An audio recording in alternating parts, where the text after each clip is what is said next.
Hello बच्चों, नमस्कार। और आज जो हम टॉपिक डिस्कस करने वाले हैं वो करने वाले हैं क्लास 10th का टॉपिक है, जो कि चैप्टर नंबर 5 है, जिसको हम जानते हैं एपी के नाम से।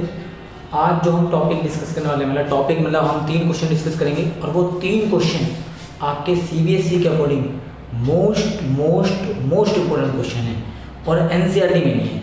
यानी ये वाले जो 3 क्वेश्चन हैं ये प्योरली एक्स्ट्रा क्वेश्चन है, बहुत ईजी क्वेश्चन है। इनके यहाँ पे क्वेश्चन भी आपके लास्ट में ट्रिक भी बताऊंगा, वो ट्रिक भी आपको समझनी है। जैसे मान लो हमारे यहाँ पे लिखा है if m times of mth term, यानी कि एक टर्म है mth टर्म है, अगर उसका m टाइम्स निकाला जाए, मतलब m की मल्टीप्लाई mth टर्म में की जाए, of n ap is equal to, वो ap किसके इक्वल रहेगी, n times of nth term, यानी कि an टर्म जो होगा उसकी मल्टीप्लाई अगर हम n टर्म में करते हैं तो वो इस वाली कंडीशन के इक्वल होगी। ये बोला then find m plus nth term, यानी इन दोनों टर्म के मिला के जो टर्म बनेगा उसकी वैल्यू फाइंड आउट करनी है। ठीक है, चलो देखते हैं। सबसे पहले सॉल्यूशन, तो गिवन कंडीशन में हमारा क्या है, m टर्म का m times of m term equal to है n times of n term. m term को हम क्या लिख सकते हैं, इसको हम लिख सकते हैं a plus m minus 1d, इसको हम लिख सकते हैं n a plus n minus 1 into d। अब क्या करेंगे, सबसे पहले हम इन ब्रैकेट को खोलेंगे और d की मल्टीप्लाई आंसर करेंगे, तो ये हमारा हो जाएगा a plus md minus d, और यहाँ हो जाएगा n, ये हो जाएगा हमारा a plus nd minus d। अब इस n की मल्टीप्लाई और इस m की मल्टीप्लाई ब्रैकेट के अंदर करेंगे तो हमारा हो जाएगा ma plus m square d minus md, यहाँ पे हो जाएगा हमारा na plus n square d minus nd। अब हमको क्या करना है, ये सारे के सारे टर्म एक साइड करने हैं और इक्वल टू में रखना है 0 ma, और हम क्या करेंगे, जो टर्म जिसके जैसा है उसके साथ लिखेंगे। जैसे ma तो इसका सिमिलर जो कौन है na, ये एक जैसे हैं तो इनको पास पास में लिखेंगे, तो ये इधर आएगा किसमें जाएगा आपका माइनस में।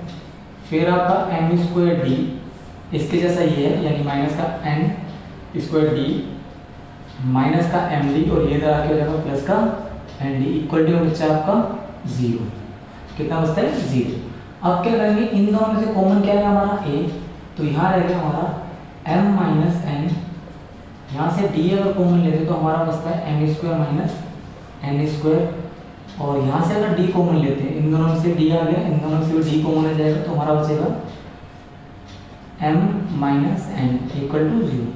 अब यहाँ पे बच्चों को कई बार कंफ्यूज, देखो यहाँ पे हमने क्या है, ये माइनस का था ये प्लस का था, लेकिन हमने माइनस डी कॉमन लिया है तो यहाँ आपका प्लस आ जाएगा, और क्योंकि माइनस यहाँ से कॉमन लेंगे तो यहाँ पे माइनस का, क्योंकि दोबारा जब अंदर जाएगा तो ये माइनस का एम डी हो जाएगा, और जब यहाँ पे जाएगा तो ये माइनस माइनस प्लस का एम डी हो जाएगा। अब जैसा कि आप लोगों को पता है कि यहाँ पे हमारा इसमें हम एक प्रॉपर्टी लगा सकते हैं, एक बार ए पे इसको और एक बार बी पे इसको, तो हम इसको लिख रहे हैं एक बार माइनस में और एक बार प्लस में, यानी m माइनस n और एक बार m प्लस n, और ये आपका आ गया d mn इक्वल टू 0। अब आप देख रहे हो यहाँ पे भी mn, यहाँ पे भी mn, यहाँ पे भी mn, तो इस पूरी इक्वेशन को हम mn से कर देते हैं डिवाइड। मैं डायरेक्ट लिख रहा हूँ डिवाइड के बाद, यहाँ बच गया a, जब यहाँ पे डिवाइड करेंगे तो हमारा बचेगा d m प्लस n, और यहाँ पे d माइनस में इक्वल टू में 0। अब जैसा कि आप देख पा रहे हो कि इन दोनों में अगेन d कॉमन आ रहा है तो हमारा बचेगा a प्लस, यहाँ पे अगर d कॉमन लेते तो मेरा बचेगा m प्लस n माइनस 1, और ये इक्वल टू में 0।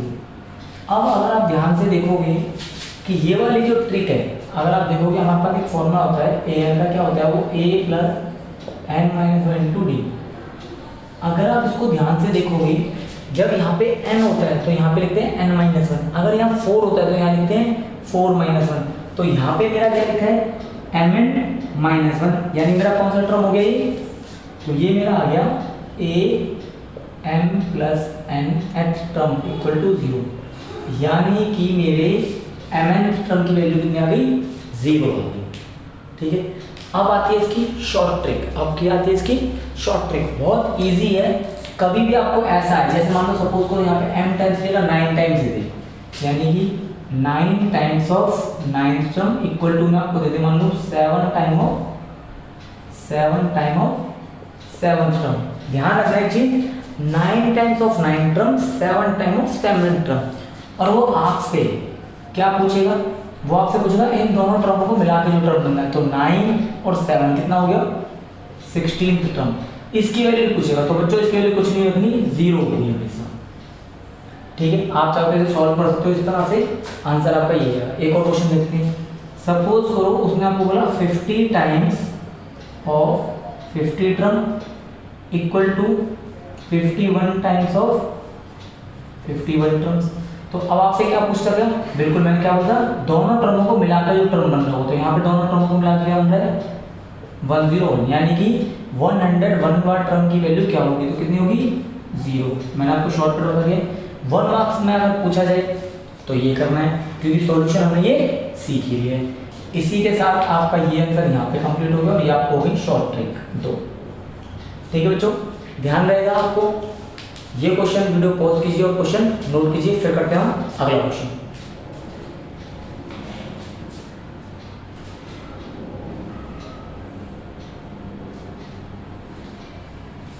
उम्मीद है आप लोगों ने क्वेश्चन नोट कर लिया होगा। क्वेश्चन नंबर 1 हमारा हो चुका है। अब करते हैं क्वेश्चन नंबर 2। डिजिटल बोर्ड है नहीं तो मैं इसमें नेक्स्ट स्लाइड ले नहीं सकता, तो हमें क्वेश्चन नोट डाउन करना पड़ेगा, क्योंकि हम वीडियो पॉज करके नहीं बना रहे, एडिट नहीं करेंगे, डायरेक्ट लिख जाएगा। सेकंड क्वेश्चन आपके सामने है, आपकी नज़रों के सामने पेश किया जाता है कंप्यूटर पे। कंप्यूटर यानी कि हमारे व्हाइट बोर्ड पे 1 + 3 + 5 ... और कहाँ तक है ये, अप टू n टर्म्स। इसके नीचे है 2 + 5 + 8 और ये है आपका up to 8 terms equal to 9। और यहाँ पे हमसे पूछी जा रही है find the value of n, find the value of n। Question आपको दिख रहा है। अब आपको एक चीज समझते हैं, हम सॉल्यूशन जब स्टार्ट करेंगे, एक छोटा सा एक बेसिक सी पॉइंट समझो। यहाँ पे इनका में प्लस लग रहा है, इसका मतलब सम की बात है, यहाँ पे भी प्लस लग रहा है, इसका मतलब सम की बात है। अब हमारा सॉल्यूशन कैसे होगा, सबसे पहले आपको पता है कि हमने Sn का फॉर्मूला आप लोगों ने लगाना सीख रखा है। Sn = होता है n/2 2a n - 1 × d। a आपको पता है फर्स्ट टर्म होता है, n आपको पता है नंबर ऑफ टर्म होते हैं, d इनका बीच का डिफरेंस होता है। तो यहाँ पे आपका कॉमन डिफरेंस है 2 और यहाँ पे आपका कॉमन डिफरेंस है 3, क्योंकि इंक्रीजिंग है इसलिए d आपका पॉजिटिव 2 रहेगा, यहाँ पे भी इंक्रीजिंग है p है इसलिए यहाँ पे आपका पॉजिटिव 3 रहेगा। a और d में निकाल के नहीं दिखा रहा, क्योंकि चैप्टर के जब इस लेवल के क्वेश्चनों को हम सॉल्व करने लगते हैं, यानी कि जब हम क्वेश्चन की इस लेवल पे पहुँचते हैं तो हमें ये बेसिक चीज़ें ऑलरेडी आती हैं, तो हमें वो बेसिक चीज़ों पे टाइम वेस्ट नहीं करते। अब आते हैं सीधा क्वेश्चन सॉल्यूशन देखते हैं। यहाँ पे कैसे होगा, ये चुटकी बजाती हो जाएगा ऐसे करके। चलिए देखते हैं। सबसे पहले यहाँ पे हमारा फॉर्मूला है, क्योंकि यहाँ पे नंबर ऑफ टर्म कितने हैं n। आप चाहो तो इसको एक बार दोबारा लिख सकते हो, क्योंकि बोर्ड में लिख के दिखाना पड़ेगा। Up to n terms. रात में भी लोगों को चैन नहीं होती थी, वीडियो में कौं की आवाज़ आ गई है, शायद किसी ने कुछ अपनी खाट वाट खाई है। अप टू 8 इक्वल टू में 9।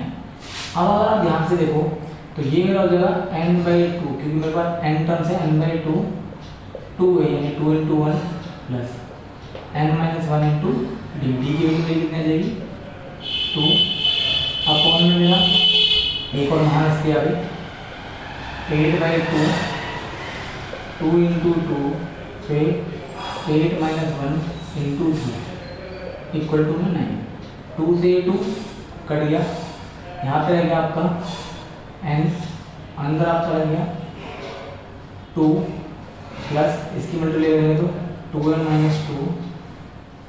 यहाँ पे आपका 8 एज इट इज रहेगा, 8 से डिवाइड में जाकर मल्टीप्लाई हो जाएगा, तो यहाँ पे जाएगा 4 7 × 3, यहाँ हमारा आ गया 9 × 8, क्योंकि ये डिवाइड में करा के मल्टीप्लाई। इस 2 से आपका 2 बढ़ गया, ये हो गया n और ये कितना मल्टीप्लाई करेंगे तो ये आपका आ जाएगा 4n। यहाँ पे अगर आप देखो ये बचेगा 4 और ये आपका होगा 21 इक्वल टू में 9 8 से आपके कितने होते हैं 72, 9 8 से 72। ये आपका आ गया बच्चों 4n25 इक्वल टू में 72। स्पेस हमारे पास कम है तो यहाँ पे सॉल्व करेंगे। अब ये 25 इधर जाएगा तो हमारा किसमें जाएगा बच्चों, डिवाइड मतलब मल्टीप्लाई में, यानी 4n इक्वल टू मेरा 72 इंटू 25। और अगर मैं इस 4 को इधर ले आता हूँ, अच्छा मेरा यहाँ पे n स्क्वायर बनेगा बच्चों, क्या बनेगा, ये 2n स्क्वायर, यहाँ पे गलती होगी, यहाँ पे 2n स्क्वायर, यहाँ पे मेरा फिर 2n स्क्वायर, यहाँ पे मेरा 2n स्क्वायर, ये 2 मेरा इसके में डिवाइड में जाएगा तो मेरा हो जाएगा n square equal to 72 into 25 upon में 2 से काटेंगे 36 पे, तो मेरा आ जाएगा n square equal to 36 into 25। अब अगर मैं इसमें मल्टीप्लाई करता हूँ तो मेरा n स्क्वायर की हो जाएगी बच्चों 900, कितनी आएगी 900। जब यहाँ से मैं स्क्वायर हटाऊंगा तो यहाँ पे चढ़ जाएगा मेरा अंडर रूट, और आपको बताइए 900 का अंडर रूट आपका होता है 30। प्लस माइनस में नहीं लेंगे क्योंकि n हमारा ना तो कभी नेगेटिव हो सकता और ना ही कभी क्या नहीं हो सकता आपका फ्रैक्शन में या पॉइंटों में, इसलिए n की वैल्यू हम लेंगे पॉजिटिव 30, इसलिए वैल्यू में कितनी आती 30। इसी के साथ आपका क्वेश्चन नंबर 2 भी कंप्लीट हो गया। अब हमारा बचता है लास्ट क्वेश्चन। अब देखते हैं लास्ट क्वेश्चन क्या है। इतने आप वीडियो को पॉज कीजिए, से नोट कीजिए, इसका स्क्रीनशॉट लो। घर में बर्तन धुलने की आवाज़ आ रही थी हमारी, कोई बात नहीं, ये आप लोगों ने नोट कर लिया होगा। अब हम करते हैं आज का लास्ट क्वेश्चन, क्वेश्चन नंबर 3। आपके लिए बहुत सिलेक्टेड क्वेश्चन ढूंढ कर लाया हूँ मैं। अब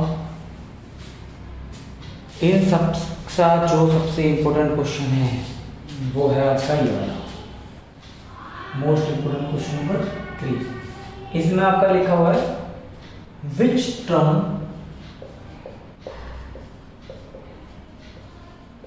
ऑफ एपी, और आपकी एपी है इसमें 120, 116, 112 ... ये is first negative term. First negative term इसका मतलब बोल रहा है कि ये एपी का, ये आपको गिवन एपी है, ये बोल रहा है इसका कौन सा टर्म ऐसा हुआ है, यानी पहला टर्म नेगेटिव और उसकी आपको वैल्यू बतानी है। तो जो देखो हमें कैसे पता लगेगा इसका नेगेटिव आ सकता है टर्म। देखो ये एपी का रिड्यूस हो रही है 120, फिर 116, फिर 112, फिर 108, इस तरीके से धीरे धीरे कम हो रही है। यानी कि इसका मतलब हो गया कि कहीं ना कहीं आपका इसमें एक टर्म नेगेटिव आना स्टार्ट हो जाएगा, मतलब एक पॉइंट पे जाके, एक टर्म के बाद जाके इसमें सारे टर्म कैसे आएंगे आपके नेगेटिव। ध्यान रखना है जब भी आपसे नेगेटिव टर्म पूछेगा तो ये कंडीशन मस्ट है कि एपी डिक्रीजिंग ऑर्डर में होनी चाहिए। अगर एपी इंक्रीजिंग ऑर्डर में हुई तो आप सवाल निकालते रह जाओगे लेकिन आंसर नहीं आएगा। अब इसकी एक छोटी सी ट्रिक है, वो क्या है, आप सबसे पहले इसमें सॉल्यूशन में क्या डालोगे बच्चों, ये आप लिखोगे यहाँ पे लेट करोगे, लेट an स्मॉलर देन 0। क्यों, क्योंकि 0 से बड़ा अगर कोई नंबर है तो वो पॉजिटिव रहेगा, 0 से छोटा कोई नंबर तो नेगेटिव रहेगा। ध्यान रखना है इसमें इक्वल टू का निशान नहीं डालना, क्योंकि वो वैल्यू 0 से छोटी होगी, 0 के बराबर नहीं, क्योंकि 0 को हम पॉजिटिव काउंट करते हैं। अब नॉर्मल जैसे an खुलता है ना, ऐसे खोलो तो an का फॉर्मूला होता है an-1 into D less than 0। a की वैल्यू हमारी कितनी है 120, n की वैल्यू हमें फाइंड आउट करनी है, d की वैल्यू हमारी -4। मैंने आपको पहले ही बता दिया था कि हम जब इस लेवल के क्वेश्चन को सॉल्व करते हैं तो हमें a और d बताने की जरूरत नहीं पड़ती। बाकी आप लिखना चाहो तो आपको ध्यान रखना है a और a1 सेम ही होता है 120, d निकालने का फॉर्मूला होता है a2 - a1। वैसे तो हम नॉर्मली ये यूज करते हैं, इसका मतलब शॉर्टकट ये होता है कि हर सक्सेसिव नंबर में से प्रीवियस माइनस करना है। तो ये कितना देगा 116 में से -120 यानी कि -4d, तो d की वैल्यू आपकी आ गई -4d। इस तरीके से आपको वैल्यू पुट करनी है 120 एज इट इज, या फिर 120 को आप इधर ले जाओ तो ये हो जाएगा आपका n -4 -120, क्योंकि इधर प्लस का इधर आके माइनस हो जाएगा। -4 की मल्टीप्लाई इधर करो तो ये हो जाएगा माइनस का 4n और ये प्लस का 4 साइन एन इट इज। अभी तक हमने इस साइन का कोई वाला यूज नहीं करा। -4n, ये 4 जब इधर जाएगा तो किसमें हो जाएगा आपका माइनस, तो ये आपका आ गया माइनस का 4n माइनस का 124। अब यहाँ भी खासियत है, जब भी वेरिएबल के साथ में माइनस का नंबर हो और जब भी ऐसा कोई साइन हो, चाहे ऐसा हो या ऐसा हो, ऐसा हो या ऐसा हो, इन चारों में से अगर कोई भी साइन दिखता है और वेरिएबल के साथ वाला माइनस का नंबर जब इधर जाएगा डिवाइड में, तो ध्यान रखना है वो इस साइन को रिवर्स कर देगा। और रिवर्स का मतलब इधर खुल गया, इधर की जगह इधर खुल गया, ये 4 माइनस। ध्यान रखना है अगर ये +4 होता, ये ऐसे होता और ये फिर 4 इधर जाता, फिर चेंज नहीं होगा। मतलब अगर +4 उधर जा रहा है डिवाइड में तो चेंज नहीं होगा, -4 जा रहा है यानी माइनस का नंबर तो चेंज होगा। माइनस से माइनस कट गया, इससे इसको काट लो, ये आएगा 31, यानी आपकी n की वैल्यू आ गई ग्रेटर देन 31, यानी कि n की वैल्यू 31 से बड़ी होनी चाहिए। तो 31 मतलब 31 वाला टर्म हो गया। अगर ये 3.5 होता तो 3.5 तो इसका आंसर आ नहीं सकता, तो 3.5 के बाद कौन सा नंबर है जो n की वैल्यू पॉसिबल है, तो 32। तो 31 से बड़ी वैल्यू कौन सी है जो इसका नेक्स्ट टर्म हो सकता है, 32। यानी कि कह सकते हैं हम कि इसकी n की जो वैल्यू है वो कौन सी आ गई है, इसका मतलब हो गया सो n = 32। ये तो आ गई आपकी n की वैल्यू, लेकिन ये बोला फर्स्ट नेगेटिव टर्म हमें बताना है, यानी कि हम हमें a32 की वैल्यू बतानी है। a32 कितना होता है, a प्लस नाउ करके लिख देने से, now a plus 31d, shortcut होता है। a की वैल्यू 120, 31 इंटू माइनस का 4 कितना आ जाएगा 120, इसको करोगे माइनस प्लस माइनस करेंगे तो 124, तो आपका आंसर आ गया माइनस का 4। यानी कि इसका पहला नेगेटिव वाला जो टर्म है उस वो कौन से टर्म पे, 32, यानी 32 वाला टर्म इसका पहला नेगेटिव टर्म होगा और उस नेगेटिव टर्म की वैल्यू कितनी है, माइनस का 4। ये 3 क्वेश्चन आपके मोस्ट इंपोर्टेंट क्वेश्चन थे। ठीक है, आप ये वीडियो पॉज करके इसको नोट डाउन करो, समझो, और इसके जैसे कुछ और क्वेश्चन आप किसी और बुक में RD. Sharma, all in one जैसी बुक्स में सर्च कीजिए और उनको सॉल्व कीजिए। अगर किसी क्वेश्चन में दिक्कत है तो मुझे कमेंट कीजिए। अब अगर आपको ये 3 क्वेश्चन अच्छे लगे हों और मेरी वीडियो को पसंद आई तो उसे लाइक करें, शेयर करें, कमेंट करें। Okay, bye student.